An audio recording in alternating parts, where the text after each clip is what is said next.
各位朋友，大家好。在唐朝的这200多位公主中啊，如果选一位经历最复杂、对唐朝的历史又影响最大的一位公主，那么我想这个人选非太平公主莫属。太平公主一生历经了高宗、武则天的大周王朝，以及后面的中宗、睿宗，期间呢又经历过神龙革命、重俊政变、康隆政变，这些政变呢，太平公主都是参与其中，而且呢是发挥了很重要的作用。可以说，太平公主后来活的是越来越像她的母亲武则天了。武则天也曾经说过，太平公主累我，就是说和她很像。那么这种像到底说的是长得像，还是说她的性格呀、做事风格像呢？也可能啊是兼而有之。那么太平公主到底长得什么样呢？这个在史书上啊还真有记载。史书上是这么说的，说太平公主体丰硕，方额宽仪，意思就是说呢，太平公主呢比较胖，额头很宽，下巴也比较宽，有点类似于我们现在常说的国字脸。这个形象和我们现在的审美，就是女孩子们都希望自己的脸啊像个锥子脸，下巴呢是越尖越好，如果能当螺丝刀用，那是最理想的。不过在当时的唐朝啊，这样的相貌应该就算是美人。唐朝不是据说以胖为美吗？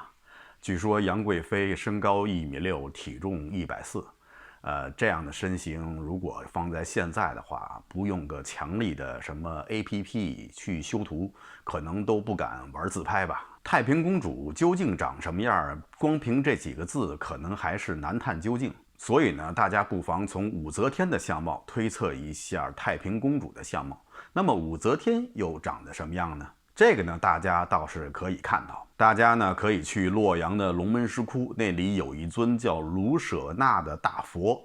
据说这个佛呀，就是仿照武则天的相貌雕刻出来的。经历了这么多政治上的风风雨雨，恐怕人们已经忘记了太平公主最初的样子。今天呢，我们就从太平公主小女初长成时的模样开始说起。太平公主是唐高宗李治和武则天的最小的女儿，她其实还有一个姐姐叫安定公主。大家听这个名字，一个叫安定，一个叫太平。从这名字啊，大家就可以听出来，他们的父亲李治对他这2个女儿的期望是希望她们能过一些太平安定的生活。但是很可惜啊，他这2个女儿都没有能够过上这样的生活。安定小公主还不到1岁的时候就去世了。同时她的死也成了后世的一桩悬案。怎么回事呢？是当时唐高宗的王皇后有一天呢，到武则天的宫里呢来探望这位刚出生的小公主。当时四下无人，王皇后呢就逗了一下小公主，然后就离开了。过了一会儿，李治跟武则天来看小公主，就发现小公主这时候已经气绝身亡。李治就问刚才谁来过，宫女们呢就说王皇后刚刚来过。这时候武则天又添油加醋地诉说了一番王皇后对她如何不好等等，这些呢就激得李治大怒，说王皇后杀我女儿。也是因为这件事情，最后王皇后被废。那么这位小公主到底是不是王皇后杀的呢？在后世啊有几种说法。首先说是被王皇后所杀的，基本上没有得到大家的认同，因为即使王皇后与当时的武则天非常的不睦，但是呢，也不至于去杀武则天的孩子，而且如果要杀武则天的孩子的话，他也要挑他的儿子去杀，不会杀这么一个无足轻重、刚刚出生的一个小婴儿。再有一种说法呢，是武则天自己杀死了自己的女儿，以此来构陷王皇后。这种说法在最早成书于5代时期的《旧唐书》以及《唐辉耀》中没有这样的记载，而在后世编纂的《新唐书》和司马光编纂的《资治通鉴》中都认定是武则天杀死了自己的女儿。而一般我们看史书啊，我们都看那些离着这个事件发生的年代比较近的史书，它的参考价值可能更大。而且在后来骆宾王写的那篇《讨武曌檄》中，也没有提到说武则天曾经杀死自己的女儿。在那篇檄文里啊，骆宾王是把武则天骂得狗血喷头，说她杀兄杀姐弑君等等啊，不管是有的还是没的，都算在武则天头上了。但是唯独没有提到杀死自己女儿这件事情。所以我分析啊，这件事情很有可能并不是武则天干的。在古代啊，婴幼儿暴毙的情况啊经常发生，所以有可能这位可怜的小公主啊就是生病去世的。武则天呢就是利用这件事儿扳倒了王皇后。在太平公主14、15岁的时候呢，有一天她突然穿着一身男装，是那种武官的装束，出现在了她的父亲唐高宗李治和母亲武则天面前。高宗皇帝看她穿成这个样子啊，就开心地对她说你为什么穿成这个样子呢？你将来也不可能做武官。这时候太平公主就低着头，脸也腾得红了，然后低声地说这件衣服就留给我将来的驸马好不好？这时候高宗皇帝和武则天就明白了，这个女儿是想嫁人了。在唐朝啊，整个的社会风气呢是比较开放的。虽然说嫁娶这类的事情呢，还是需要父母来做主，但是作为子女呢，通常也有能够在事先看一看自己将来嫁娶的对象长得什么样这个权利。像唐玄宗时期那位著名的宰相李林甫，他在家里办公的时候呢，他就在自己办公室的旁边开了一个小窗户，让他的那些女儿们呢藏在另外一个房间，透过这个小窗户可以看到他这里来办公的这些官员们，那些青年才俊们。如果他的女儿相中了哪位，李林甫呢再去为他女儿去提亲。所以在唐朝时候呢，两个人结婚之前呢，好歹还能见上一面。虽然说了解不多，但是远比在后世进洞房掀盖头的时候才能一窥芳颜那样好多。据说后世的很多男子啊，后来得了 PTSD， 也就是创伤后遗症，是和他们掀开盖头的那一瞬有直接关系的。史书上虽然没有记载，但是很有可能太平公主这时候已经有了心仪的对象。那么她的心仪的对象是谁呢？这个人叫薛绍。薛绍呢是河东薛家的子弟。说起来，这个河东薛家呀，可在当时是一个顶级的大家族，而且这个家族一直以来就和皇室通婚。这个家族在唐朝的时候出了很多赫赫有名的大人物，比如说我们提到过的薛万彻，还有大将军薛仁贵。薛绍的父亲呢叫薛贯，他的母亲就是成阳公主。成阳公主是唐太宗李世民和长孙皇后之女，是嫡女。成阳公主的第一任丈夫并不是薛贯，而是杜如晦的儿子杜和。后来杜和卷入了李承乾的谋反案被处死，唐太宗李世民就把她改嫁给了薛贯。后来呢，成阳公主又涉入到了一起莫名其妙的巫蛊之案。大家知道，在古代宫廷中，如果发生了巫蛊之案的话，那个罪行是非常之大的。但是呢，唐高宗对这个女儿呢是非常的疼爱，对她的惩罚呢也只是高高的举起，轻轻的放下，只是把她的丈夫薛贯发配到了房州去担任刺史。成阳公主本来可以继续留在京城，但是呢，她不愿意与丈夫分开，也不想因为是自己的错而让丈夫独自承受惩罚。于是呢，她就和丈夫一起到了房州。后来呢，就双双病逝于那里。说起来啊，还有一件事挺有意思，就是在成阳公主跟薛贯结婚的时候啊，当时有人为他们俩卜了一卦。那位卦师就说呢，说成阳公主和薛贯两个人呢，似乎有些相克，所以呢，他们不可以在黄昏时结婚，要在白昼的时候举行婚礼，那样才可以避祸。否则的话，两个人只能善始，不能善终。当时唐太宗李世民是想就把婚礼安排在白天，反正是宁可信其有嘛。但是呢，受到了当时礼官们的反对，最后呢，还是安排在了黄昏举行婚礼。在唐朝啊，结婚的典礼都是在黄昏进行的，和我们现在不大一样。我知道在中国内地啊，婚礼都是要在中午之前举行的。不知道是不是真的被那位相士说中了。成阳公主和她的丈夫呢，确实没有做到善终。成阳公子和她的丈夫呢，生有3个儿子，大儿子叫薛乙，薛绍是他最小的儿子。薛绍曾经是唐高宗儿子李贤身边的凤翼郎，所以经常跟随着皇子李贤。有可能呢，太平公主在之前就见过他几面。薛绍此人呢，长得一表人才，又能文善武，所以有可能太平公主在见到他以后，已经是芳心暗许了。唐高宗李治是非常高兴能够把太平公主嫁给薛绍的，毕竟薛绍是他的外甥。这种联姻不仅仅是亲上加亲，而且也能够增加李氏皇室的凝聚力。那时候的武则天还不像以后的武则天那样飞扬跋扈、颐指气使，高宗李治的意见还是具有决定性的。但是后来啊，武则天还是挑出了薛家的一些毛病，不同意把太平公主嫁过去。什么毛病呢？是武则天说呀，薛家的大公子和二公子所娶的夫人呢，门第太低。说太平公主如果嫁过去以后，和这些田舍村妇们一起做妯娌啊，对太平公主是一种贬低，是一种侮辱。所以她要求薛绍的2位哥哥把他们的夫人啊都休掉，这样才能让太平公主嫁过去。薛家老大老二的2位夫人呢，分别姓萧和程。后来朝里的有些大臣呢就看不过去了，就和武则天说的萧家可不是什么田野村夫，说他们家也不是一般的萧家，他们是江南的兰陵萧家，这是以前的皇族啊。这个金陵萧家呀，在以前的视频节目中啊，我多次提到过。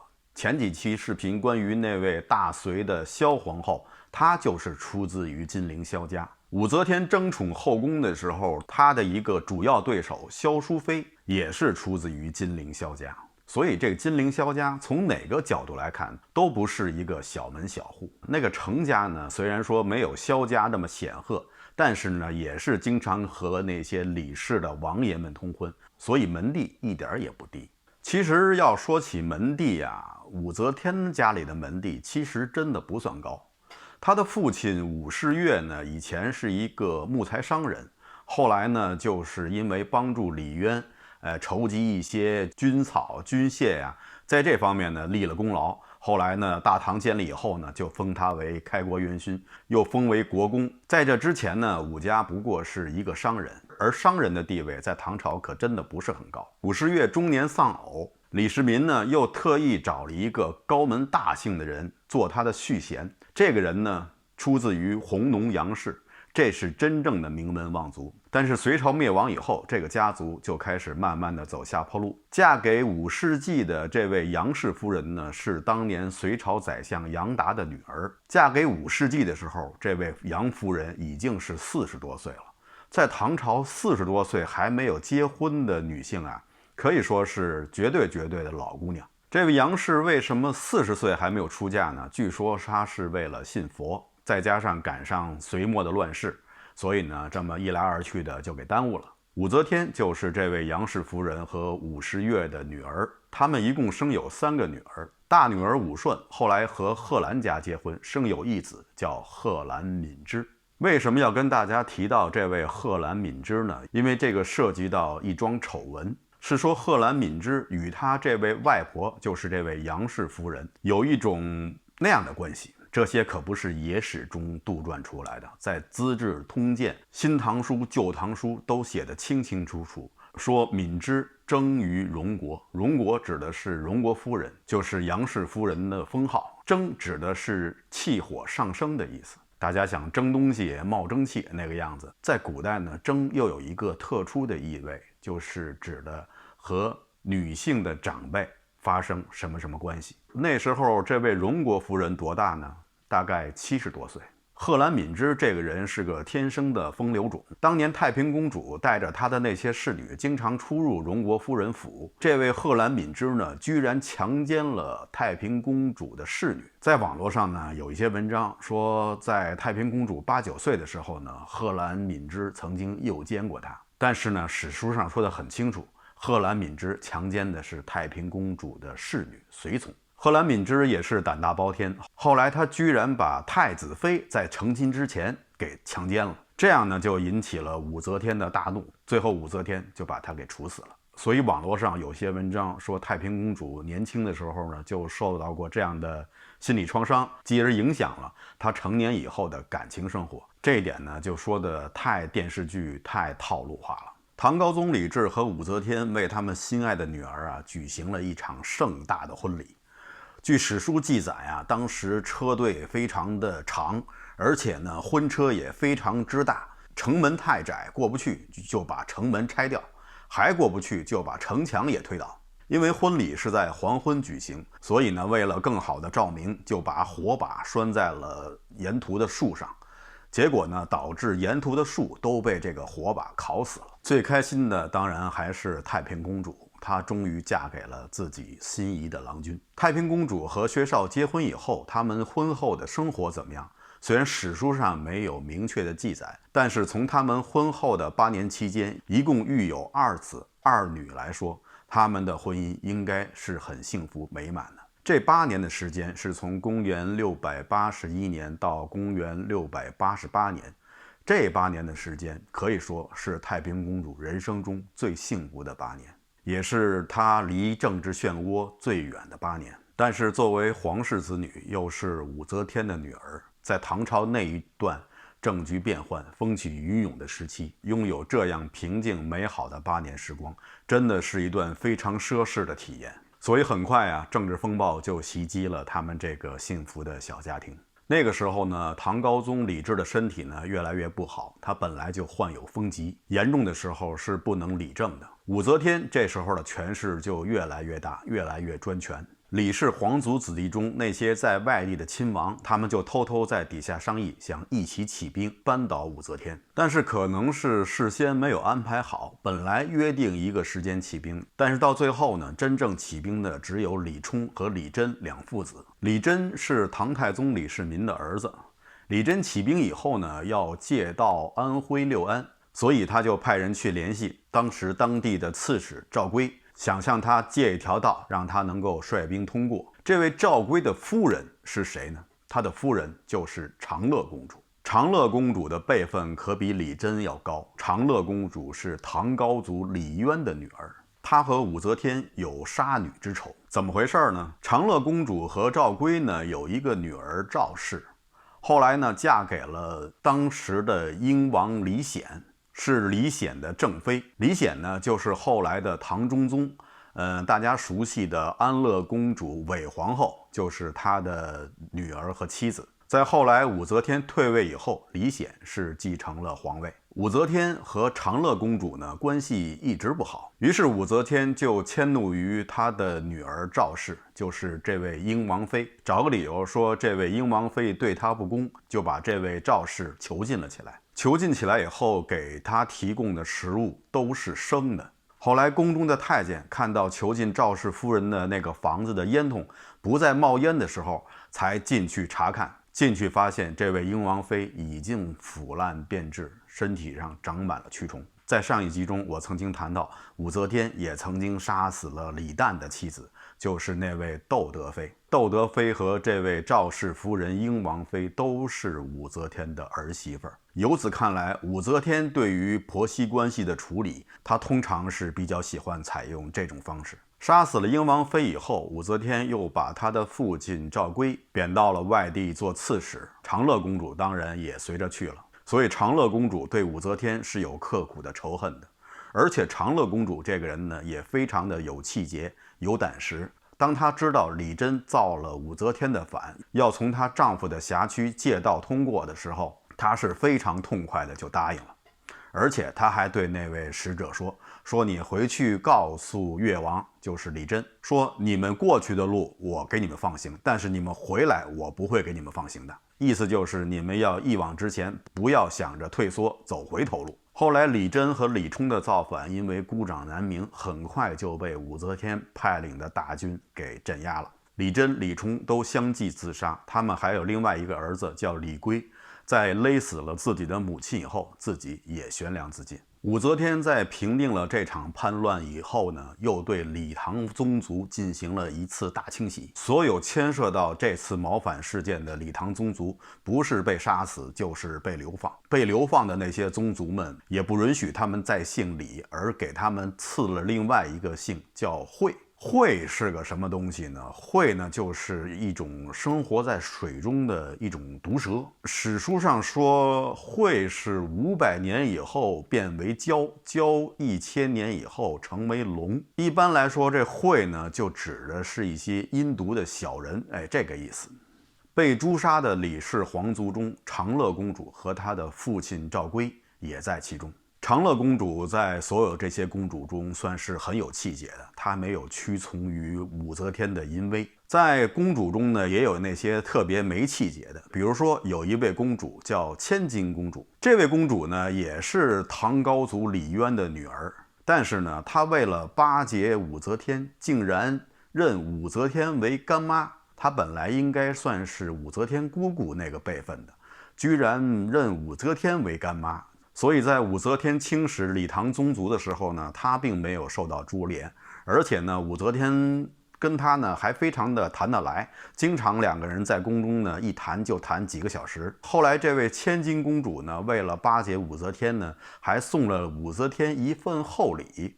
这个厚礼是什么呢？这个厚礼是一个人，他的名字叫冯小宝。这个冯小宝以前就是一个在街头卖假药的，因为体格强健、眉清目秀，就被这位千金公主看中了。千金公主在试用以后觉得性能还不错，于是呢就把这个冯小宝推荐给了武则天。武则天对这份礼物是非常的满意，表示甚合朕心。这位冯小宝后来呢改名叫了薛怀义，因为冯这个姓啊是个小姓，实在是太低级了，不太适合于出入皇庭内院。武则天呢还让这位冯小宝削发为僧，以为武则天传播佛法的名义而去和武则天探讨生命的意义。这个薛姓是怎么来的呢？这个薛姓呢，就是武则天让她的女婿薛绍认这位冯小宝叫继父，于是这位冯小宝就有了薛的姓氏。这也是挺奇葩的哈，没想到这个姓氏是从儿子来的，而不是从父亲来的。武则天这样做，对于河东薛家来说，也可以视为奇耻大辱。但是这时候，对于薛家来说，已经顾不得这些了。李真、李冲的这次谋反也株连到了薛家。薛家大公子薛乙是李冲的好友，所以李冲在毛化造反的时候呢，就拉上了薛乙。薛乙呢，也是乐于从命。因为薛乙对这武则天一直就很不满，是武则天嫌弃他的夫人门第低，想让他休妻，所以薛乙就实实在在地加入了这次谋反，为李冲呢筹划了一些军械粮草。后来被人告发以后，薛乙就被武则天处死了。但是这件事实际上跟薛绍是没有任何关系的。薛绍跟薛乙虽然是亲兄弟，但是他们都各自成婚，又各自分居两地。薛乙做什么，薛绍一点都不知道。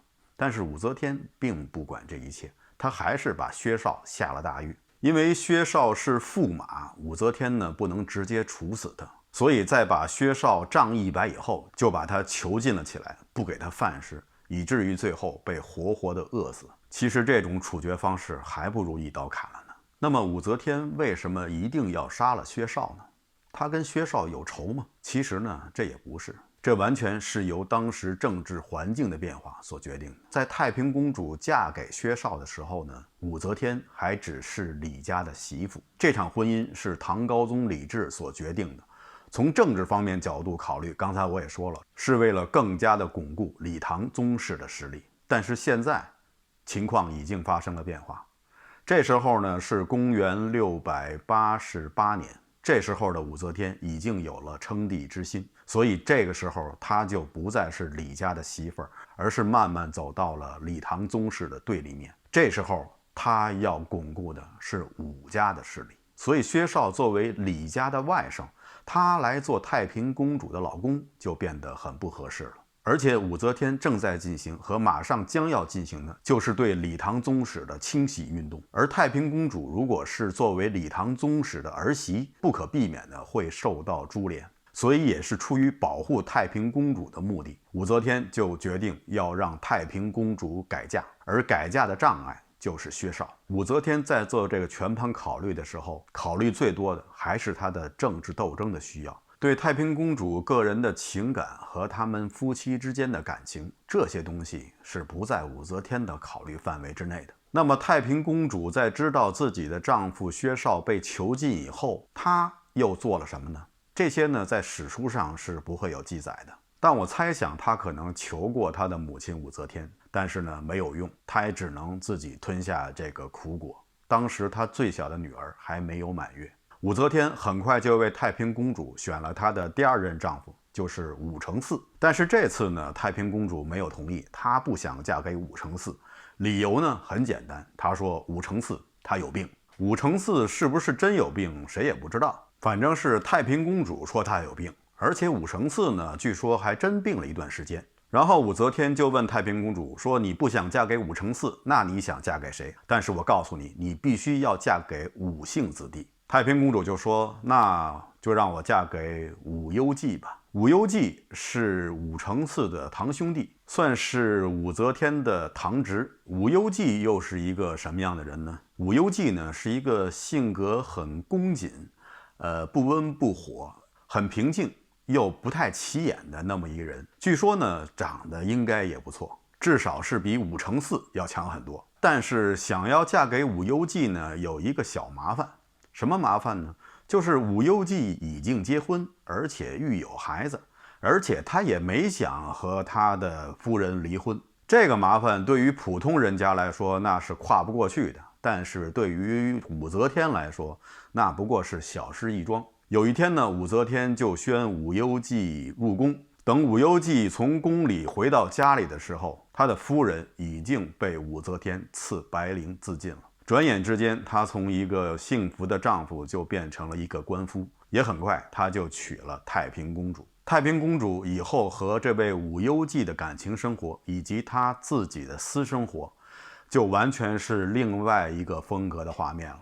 经历过薛绍，太平公主可能就把感情这件奢侈品彻底的放下了，很无奈，很伤感，但是别无选择。在以后的政治斗争中，她活得越来越像她的母亲武则天。但是不知道在她的内心深处，她是不是真的喜欢自己这个样子？或许在她处于权力之巅的时候，午夜梦回，她可能会想起她单纯为人妻的那8年的时光，也许还会想起薛绍这个她心中永远的白月光。以上就是本期节目的全部内容。关于太平公主的话题并没有结束，关于公主的话题也没有结束，咱们以后再慢慢的聊。好的，谢谢大家收看，欢迎大家点赞订阅，订阅的时候别忘了点一下旁边的小铃铛。